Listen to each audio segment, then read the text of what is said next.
Assalamu alaikum, brothers and sisters, and welcome back to another deeply rooted podcast. I'm joined by my co host, Sister Believers Hub. Assalamu alaikum, sister. Walaikum salam. Today we got something fun for you guys. Most recently, you guys would have seen that Dr. Jordan Peterson put out a video entitled "Message to Muslims," and this was a very strange video, at least for me personally. So there are a couple of things that I think we want to run through. I think I have some different points from Sister Iman here. For me to begin with, I think that this video was basically for views. Basically, it's going to get Muslims upset. Obviously, it's going to provoke a reaction. It's one of his most popular videos on his channel, at least within the last 2 years. Many clicks, a large amount of comments. You have Muslim commentators like ourselves speaking about it, circulating clips of it. So for me at least, I think this was made to basically publicize his new content with Ben Shapiro. And so for me, this was a commercial plot, basically. I think it was successful in what it achieved and what they wanted to achieve. But as Muslims, we're going to obviously have to react to this simply because we see Muslims taking Dr. Jordan Peterson as an authority, not just for, like, let's say, psychosocial help with your day to day life, but they also see him as an authority figure that counters left wing liberal rhetoric. And unfortunately, they've overestimated, I think, or put too much of a great importance on what he says and does and applied it to their Islam. And so, for me, my message to the Muslims, to copy Jordan here, is simply to say he is not an authority for us, and we should not care what he has to say about Islam. Someone might very well say he's a popular speaker. He is an important figure in our time, especially given the social discourse around gender and about freedom of speech. I get that, yes, but as Muslims, what we should be concerned about realistically are our internal affairs and how we should address these problems that the liberals bring up. What do you think about this, Sister Iman? Um, this entire video, to be honest, I don't really have anything positive to say. I think, sorry to say, I don't have anything positive. I think first and foremost, his association with the Daily Wire should speak volumes. Ben Shapiro is a big time Zionist. We all know that. He's very vocal about it. And I'm not sure why. This is a big red flag for Muslims. I don't know why Muslims would support these types of speakers, right? Even if you did, benefit from them in the past because of whatever they were talking about. And, we can definitely, as Muslimin, it doesn't affect our aqidah to say that I agree with this person on something that we have some common ground on. But that does not mean by any means that we, support, praise, share, take knowledge Idolize. from people. Yeah. And blatantly idolize people. Like these people aren't even Muslim, right? Like we take our knowledge when it affects our aqidah from Muslimin, like scholars, not just like, at least a Muslim, like at a bare Yes. minimum, right?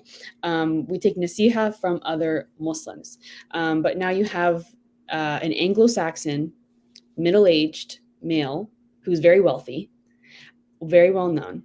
I don't know what he believes in, right? He hasn't really come out saying he's Christian or not, but in this video, he kind of makes it seem like he is Christian. I don't know. Christian Lenin is what I Yeah, would call I him. think that's the vibe that I got from the way he was speaking. Um, but nonetheless, he's an Orientalist. Like, and it was actually weird because he always speaks out against liberal narratives and rhetoric, but the entire video was very liberal. It was very liberal. So I thought, Could we pause here? Could we pause here? Because I want to introduce a point. Tell me if I'm crazy or not, right? Imagine if we replaced him with a Muslim that said the same words, that we need to give up our differences between Shia and Sunni, and we need to put aside, our traditions and come together because we have greater problems. We would call that person a liberal, wouldn't we? We would call that person a perennialist. We wouldn't say stand here and praise that person. So just by looking at it with a different lens, this message is invalid. It's meaningless to us and I as think the Muslim reaction to me has been rather disappointing well. because I think that Muslims have really become emotionally attached to someone like Dr. Jordan Peterson, particularly Muslim men, particularly. I've actually watched some of his content, and I did agree with it. To be frank, it wasn't really anything that I didn't already know, but Mhm. it was still nice to maybe reinforce those ideas with somebody of his academic stature. Mhm. But particularly Muslim men are really looking to Jordan Peterson as like a role model of Yeah. masculinity, helping them kind of reclaim their male identity and their manhood. And I think that this is very problematic. First and foremost, is that he's not Muslim. He doesn't Yeah. speak from an Islamic lens, which is like the first and foremost reason why you should take any type Yes. of guidance from him, right? It definitely, for example, if you want to learn some psychology, because he is a psychologist, from a scientific perspective, there's no issues with learning from him. But when you take guidance and inspiration and you take him as a role model, this is where we cross the line. And Yes. it shows two really big problems. First of all, it goes to show that we actually lack male role models in the Yes. community. I know we always talk about we need role models for sisters, and I think that that's more vocal because of the social fabric of Yeah. the world, really.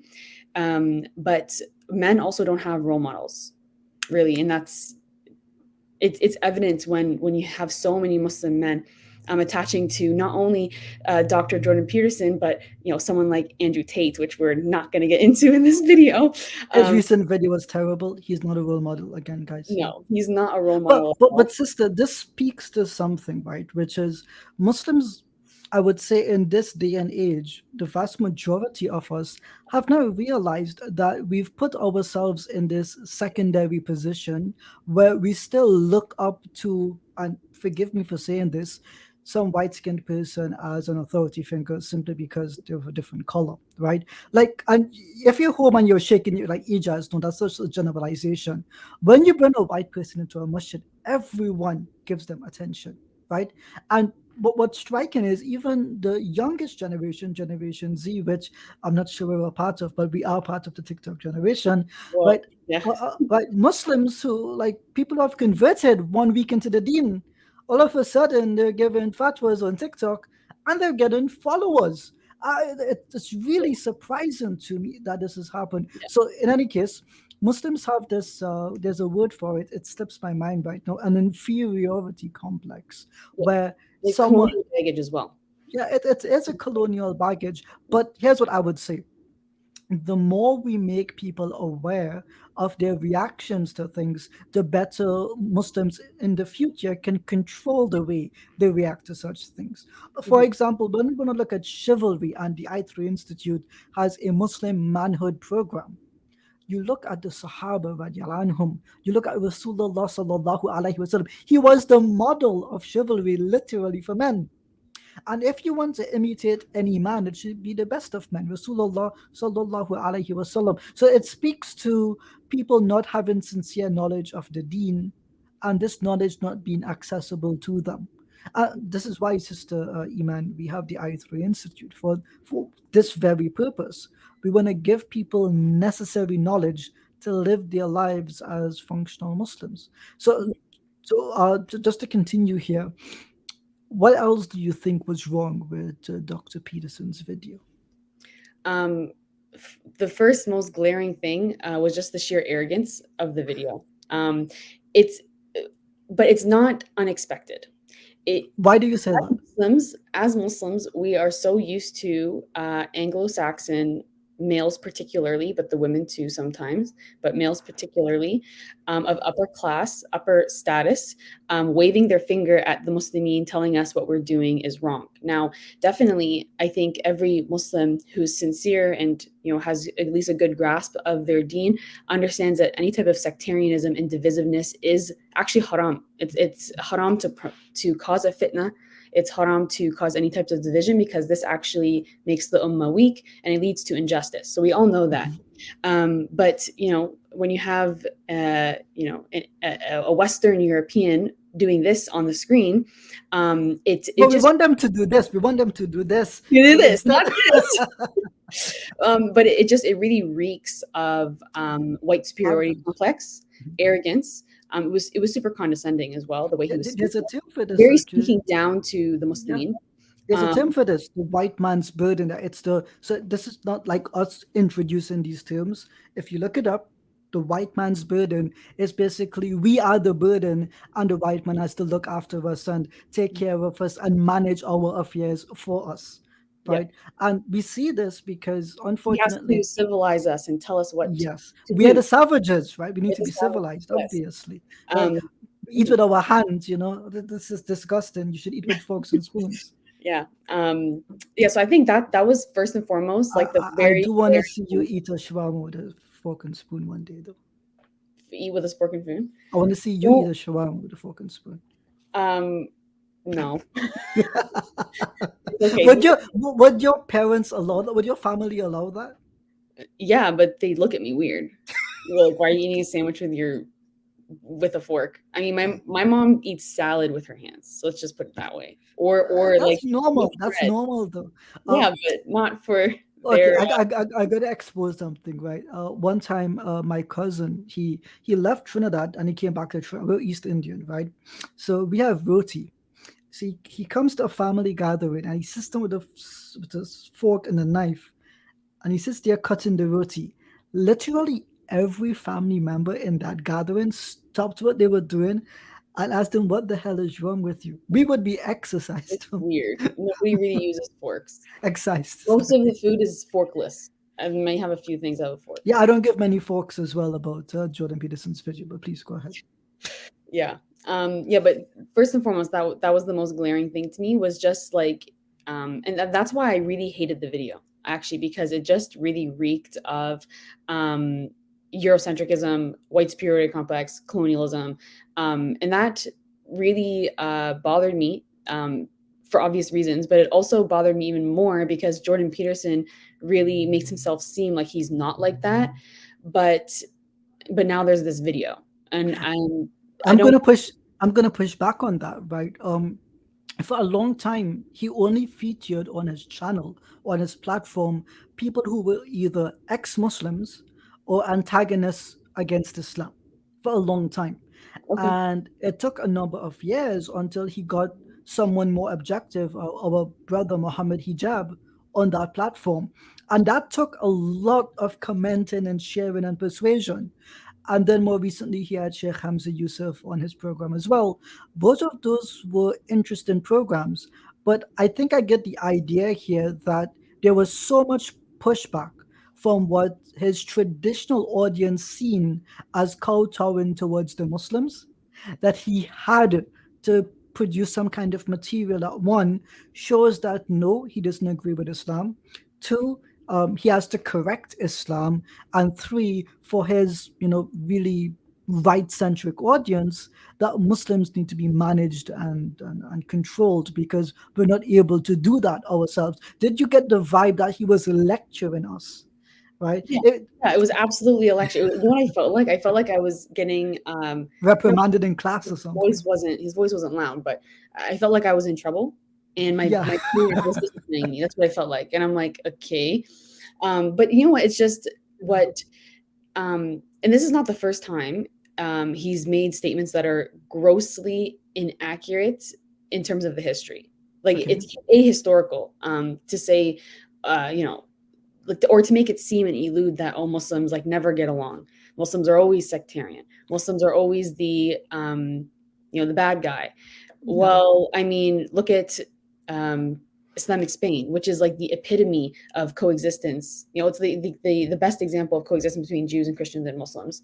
Um, so it's like, why don't you ever speak to that audience? But Right? sister, we could push back here, right? Look at the social fabric to which he belongs. There is significant social discord today in the society in which he lives, on which he thrives, and from which his audience primarily comes from. American political discourse is a literal disaster. And I dare say, even in Canada, it's degraded quite significantly since the truckers' protest as well. So what we see, basically, to be honest with you, the Muslim world socially is a lot more stable right now, then I would say the Western political world. Yeah, And I would and agree. yeah, Yeah. but I'll just add here as well. He did two videos, one towards Muslims, and it's titled "Message to Muslims."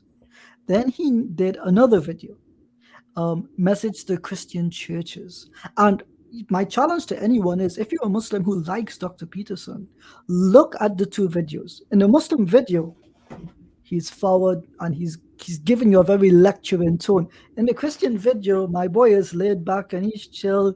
He's having a conversation. One is a lecture, the other is a conversation. And notice the titles: Message to Muslims, that's all of us. The other is Message to the Christian churches.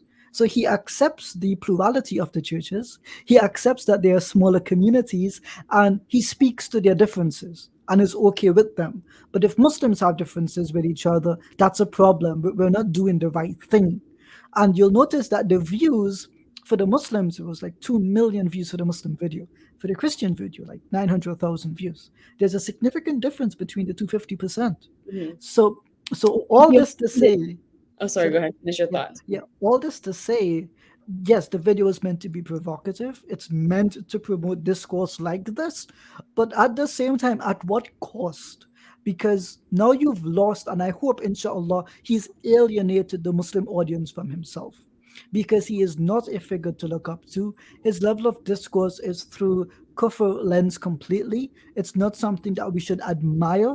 It's not something we should promote. And if we want to discount or discredit liberal views and leftist views, especially about gender, then as Muslims, we should do this strictly through an Islamic lens. Everything we do should be through an Islamic lens. And if incidentally people other than Muslims agree with us, that's fine, that's okay, we can accept that, but we should not put them up on this pedestal. Because for me, Islam is that thing we should aspire to follow. It's not the other way around, where I need to compromise my Islam because other entities push me to do so. Hmm. Yeah, and oh man, I had a thought and then it just lost me. Oh That no, always happens. That always happens. it's okay. It's okay. Um, I oh, wish what Dr. I wanted to Peterson say. said that about his video, but yeah. What I wanted to say is that something else that I noticed in the video is that he made it seem like Muslims like hate Jews and Christians. Like, Yeah, I they're noticed. I'm like, he's like, oh, God forbid a Jew. Like, as if I'm like, Yeah. the reality is that most Jews are Zionists, like over 90%. And a lot of Christians are also Zionists. I'm gonna push back with you on that. I'm gonna push back. I'll tell you why. Okay, Most Jews are pushback. atheists, and the liberals, they don't care about Almost, Zionism. almost Eh, Jews. Yeah, Honestly, I've seen ethnic Jews, statistics. ethnic Jews. If you mean religious Jews, then yeah, Okay, they're mostly yeah, Zionists. yeah. But to be clear here, would you agree with me, sister? Historical Palestine, this was a space when under the Ottomans there was plurality, there was diversity, and primarily there was peace. There was the Muslim quarter, the Jewish quarter, the Christian quarter. Today there is none of this, unfortunately. Yeah. And there's even an article by David Wasserstein from the Jewish Chronicle. I don't know if you've seen it. No, I So have it's not. it's called "So What Did Muslims Do for the Jews?" It's a pretty good article. So Oh, it's a Jewish historian talking about how actually Islam saved Jewry, and Judaism would not have lasted until today, or no. not like how it would have if it wasn't for Islam. So like this, we don't have to get into that. We're trying to keep it Yeah. short, inshallah. But the point is that Muslims don't hate Jews. Mm. We just don't like being called. Agree their beliefs, and we don't share political aspirations with Yeah, the we just don't, Muslims. which is valid. Everybody has the right to their political opinion. I don't have to I'm agree sorry, with you're them. Muslim. Your political opinion has to be catered by Dr. Jordan Peterson. Clearly, you've not read the comments under his video where Muslims are praising him for saying something that we would rightly criticize a Muslim for. In fact, this perennialist point of view, I'm not going to name names, right? But certain Muslim Islamic figures that have spoken in this way, they have been roundly criticized by the exact same brothers who praised Jordan Peterson. And I look back at those brothers and I have a question for them. Again, I asked this earlier. If you changed who the person was that said the same exact words, would you trust, would you accept, would you promote it? And the answer is no. So this has to be one consequence, that you've compromised in some way. Mhm. And as Muslims, Sister Iman, I don't think we should ever compromise on our beliefs. I Mhm. don't think that we have to. And I think, as a consequence of this video by Dr. Peterson, Muslims need to be a bit more vocal about why we believe what we believe, and we need to reinforce each other's belief, because many of us, are lay Muslims, right? We're not, what's the word here? We don't value Islam as we should. So we look at other isms to fill that void, but at the cost of our Iman. And of course, your Believers Hub, you're here to give us reasons for Iman. So, Sister Iman, can you give us your concluding thoughts and advice, nasiha, to the general Muslim population that will see this, inshallah? Inshallah.